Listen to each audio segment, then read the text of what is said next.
The feeling of community pride was definitely present in Roxbury's Nubian Square as people gathered for the unveiling of the Edward O. Gourdin statue, connecting the city to an unsung hero from the past while recognizing Black veterans from across the state. Special reporter Michael Templeton has the story.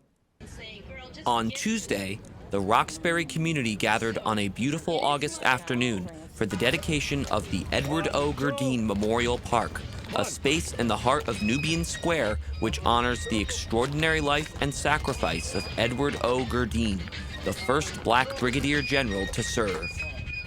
He achieved not because he was groomed for achievement, but because he believed that he could.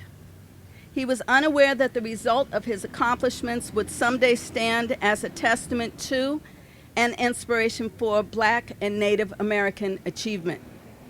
But they do indeed stand the test of time. The 5-foot-tall statue, created and designed by local artists Karen Utami and the late Fern Cunningham, represents all African Americans who have worn the uniform and the true meaning of service as a person of color. General Gourdin represents something extraordinary. His life's example smashes barriers of discrimination which have been present in the Black community for centuries. General Gourdin laid the foundation and crashed through that ceiling that allowed me and many of you who are here to be history makers in the academic world, in the sports world, in the military, or whatever we choose to do. This dedication also marks big strides for African American veterans, and this event had a significant impact on those who have served and those who are currently wearing the uniform. It shows that we are seen, it shows that our service matters, and it helps us have an appreciation for those who came before us and paved the way. It's honestly amazing. With things being what they are now about recording African Americans' history, we felt that this particular project, it wasn't started in that purpose, but it fits in that it's a repudiation of what's going on now in trying to defame, if you will, the services and contributions of African American veterans. There are many of them over the years.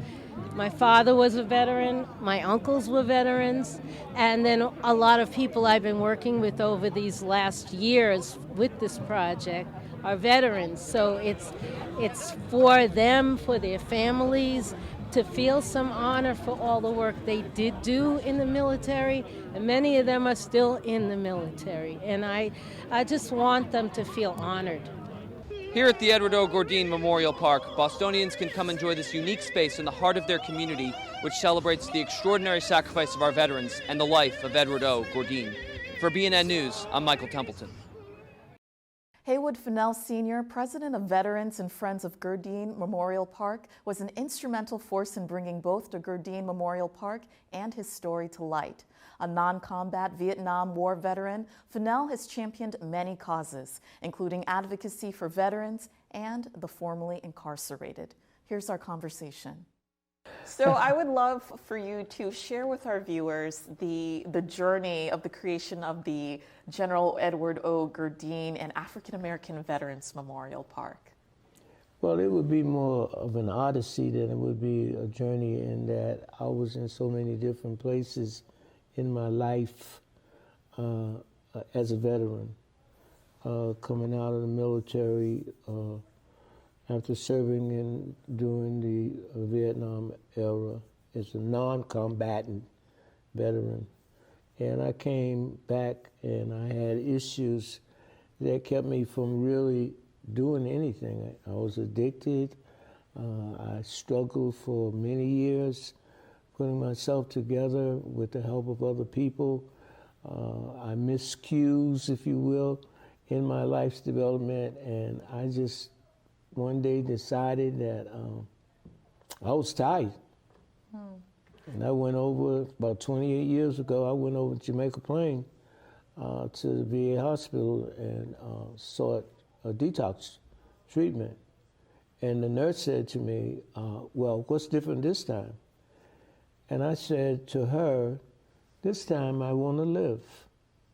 And while I was there early on in my recovery process, I prayed and I asked God to help me to changed my life, helped me to stop using and to write. So you have to be careful what you ask for, because God doesn't make any junk, as I said to you earlier. And I've been writing and fighting for the last 28 years, and have incorporated a veterans advocacy project called this Triad Veterans League. And we've been working to get people to understand the significance of veterans when they are the ones that raised their hand and took the oath to follow orders, whatever those orders may be. And when they came back, for the many that came back, they were confronted with issues that they had never had before, because they had gone through some experiences that they couldn't even talk about, not even with their family members. And it was later diagnosed as PTSD, people that just couldn't cope with the pressures and the racism that was a part of the military. And so, you know, over a period of time, you know, I find myself appreciating veterans more than I used to. Thank you for that. How did you first hear of General Gourdin, and why was it important for you to bring his story and the park to Roxbury? General Edward O. Gourdin came into my life through a man by the name of, who's now passed, and he was a veteran too, by the name of Ralph Francis Brown, Jr. He was in the military with General Gourdin. And when Brother Brown came out, he was involved not just in military situations, trying to raise the level of consciousness around the importance of veterans and community service, if you will, because he was one of the leaders in blacks in government, you know, and so he became not only a friend, but a mentor for me, guiding me through some of the things that went on at the American Legion, because I was real fiery, you know, I want to say something all the time, right? So he would do like this, and I say, he's telling me to shut up, right? And I did, you dig? And I have a lot of respect for him, and I've been involved with this program for veterans advocacy. I've done a research project on health disparities for veterans that came out with a finding and funded by the Boston Public Health Commission with the late Dr. Joseph Warren, a PhD at Northeastern University, no longer around, he's deceased. But it was inspiring to find out that it was more than just a gut feeling. You know, I was able to get some scientific work done, and we are planning to extend that work regarding disparities and the need for cultural sensitivity for our veterans, because the military has a history of systemic racism that goes back all the way to 1776, when they didn't want us in the military. Wow.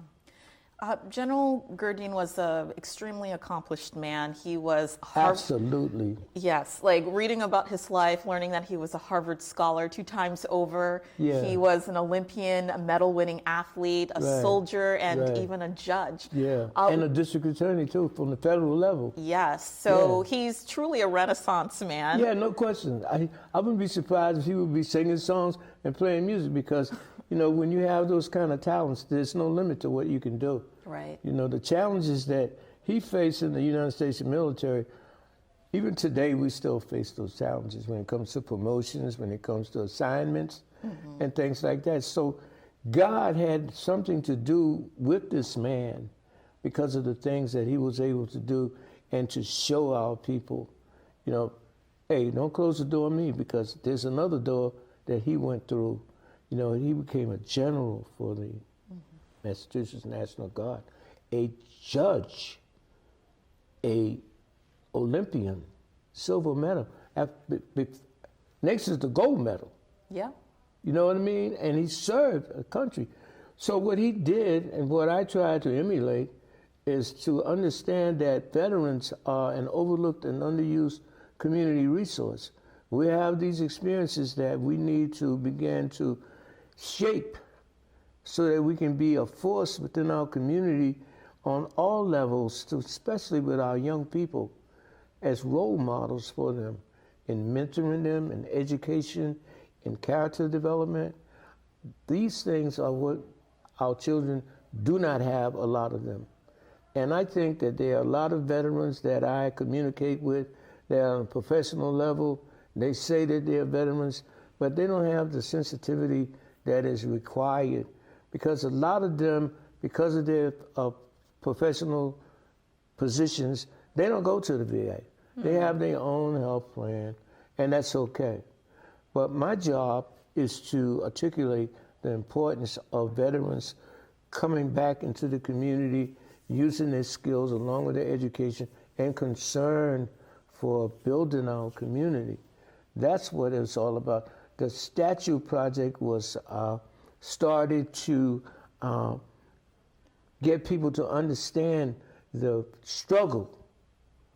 But beyond the struggle, you look at a man like General Edward O. Gourdin, his skin color dictated those situations that he refused to accept. What do you believe that we can learn from his life today? We're introduced to greatness when you look at his life. We're introduced to greatness. So all of this stuff that is distracting us, you got to push that out the side, because we have a man by the name of Edward O. Gourdin who stood those same grounds but refused to walk that road.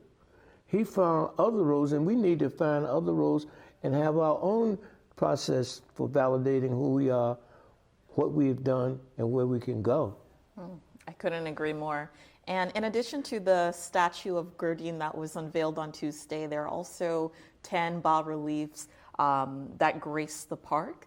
What do you feel when you see them? What do you want people to take away when they walk into the park? It's a revelation. It is the time now, and it could not have happened in a better time, when you have politicians trying to say this and say that, and that we didn't serve and all of that. And then you go and you look at the American Revolution, 1776, and you go all the way up to the Iraq War that we served. Remember now, they didn't want to give us uniforms in 1776. In World War I, the Harlem Hellfighters in World War I went to France and served in France and got all kind of awards fighting to save France from coming back to the United States of America and not welcome. I mean, there's lynchings, all kind of bad, adverse things that happen to our veterans, but we serve. The Buffalo Soldiers, they served. The 272nd Engineer Battalion, the 372nd, General Gourdin was a leader whose time has not gone away. The statue is a symbol to remind us of the importance of service to the military, but also to our community.